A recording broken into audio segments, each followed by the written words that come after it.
श्रीमद् भागवत गीता अध्याय 4 ज्ञान कर्म संन्यास योग। नमस्कार प्रिय भक्तों, जय श्री कृष्ण। आज हम श्रीमद् भागवत गीता के अत्यंत दिव्य रहस्यमय और गहन अध्याय में प्रवेश करने जा रहे हैं, जिसका नाम है ज्ञान कर्म संन्यास योग। यह अध्याय केवल ज्ञान का उपदेश नहीं, बल्कि भगवान श्री कृष्ण की आध्यात्मिक शक्ति, उनके अवतारों का रहस्य और कर्म के गूढ़ सिद्धांतों का वह प्रकाश है जो मनुष्य के जीवन को अंधकार से निकालकर मुक्त करता है। कुरुक्षेत्र के विशाल युद्ध भूमि में अर्जुन अभी भी संशय से भरा हुआ है। उसका मन धर्म और अधर्म, सही और गलत, युद्ध और शांति, कर्तव्य और मोह के बीच डोल रहा था। वह युद्ध भूमि में खड़ा था, परंतु उसका हृदय दुर्बल हो चुका था। भगवान श्री कृष्ण उसके इस विक्षिप्त मन को स्थिर करने के लिए अब उस दिव्य ज्ञान का द्वार खोलते हैं, जिसने युगों युगों से संतों, ऋषियों और भक्तों को मार्ग दिखाया है।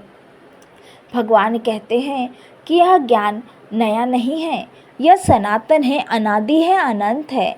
उन्होंने यह परम ज्ञान सबसे पहले सूर्यदेव विश्वासन को दिया, फिर विश्वान से मनु को, मनु से इक्ष्वाकु को, और इस प्रकार गुरु शिष्य परंपरा के माध्यम से यह ज्ञान युगों युगों तक चलता रहा।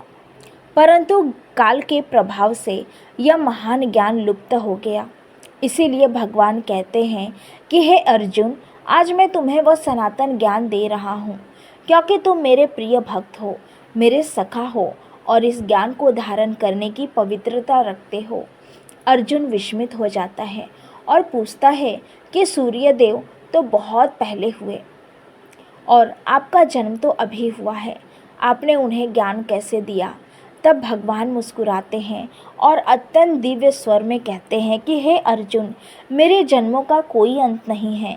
मैं जन्म लेता हूँ, परंतु मेरा जन्म मनुष्यों की तरह नहीं होता।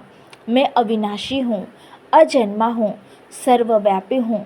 परंतु जब भी धर्म की हानि होती है और अधर्म बढ़ता है, तब मैं अपने आध्यात्मिक स्वरूप से अवतार लेता हूँ, सज्जनों की रक्षा करने के लिए, दुष्टों के विनाश के लिए और धर्म की स्थापना के लिए। मैं प्रत्येक युग में अवतार लेता हूँ। यह अवतार का दिव्य रहस्य सुनकर अर्जुन का संशय थोड़ा कम होता है। अब भगवान कर्म का अद्भुत ज्ञान देना शुरू करते हैं। वे कहते हैं कि कर्म करना इस संसार में अनिवार्य है। कोई मनुष्य एक क्षण भी बिना कर्म के नहीं रह सकता। परंतु सवाल यह है कि मनुष्य को किस प्रकार का कर्म करना चाहिए। भगवान बताते हैं कि मनुष्य अक्सर कर्म, अकर्म और विकर्म को लेकर भ्रमित रहता है। सही कर्म वह है जो धर्म और कल्याण के लिए किया जाए। अकर्म वह है जिसमें मनुष्य बाहरी रूप से शांत दिखाई देता है, पर भीतर इच्छा और आशिक से उन्हें बांधे रखती है।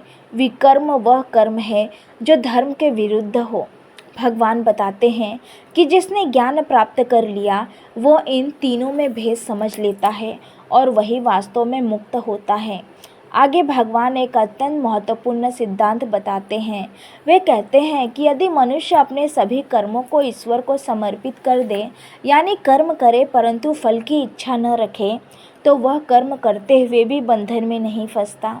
ज्ञान की ज्वाला अज्ञान के अंधकार को उसी तरह जला देती है जैसे प्रखर अग्नि लकड़ी को भस्म कर देती है। यह उपमा अर्जुन के मन में गहराई से बैठती है। भगवान फिर अनेक प्रकार के यज्ञ समझाते हैं।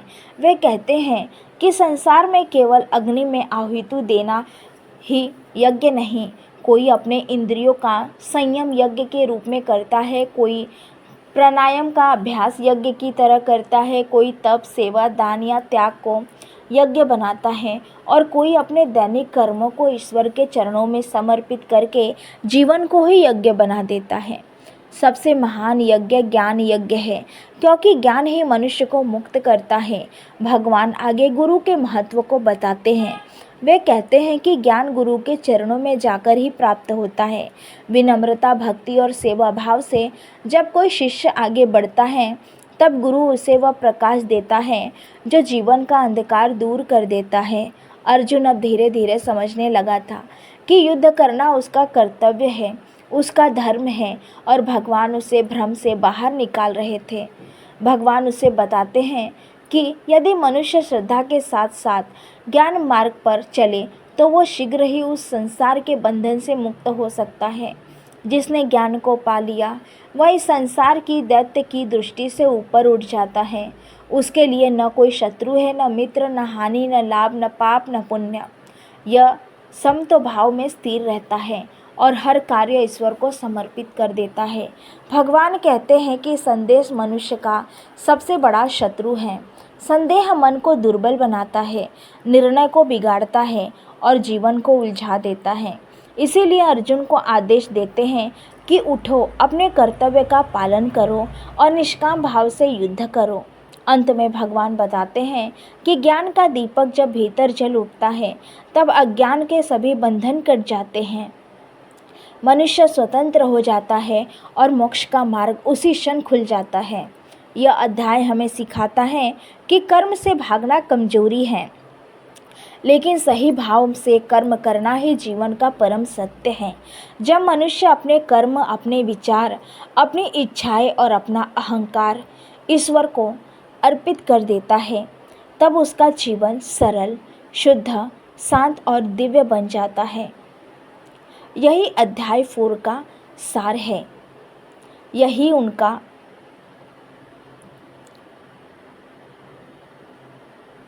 दिव्य उपदेश है और यही वो ज्ञान है जो जीवन को दिशा देता है और आत्मा को मोक्ष की ओर ले जाता है।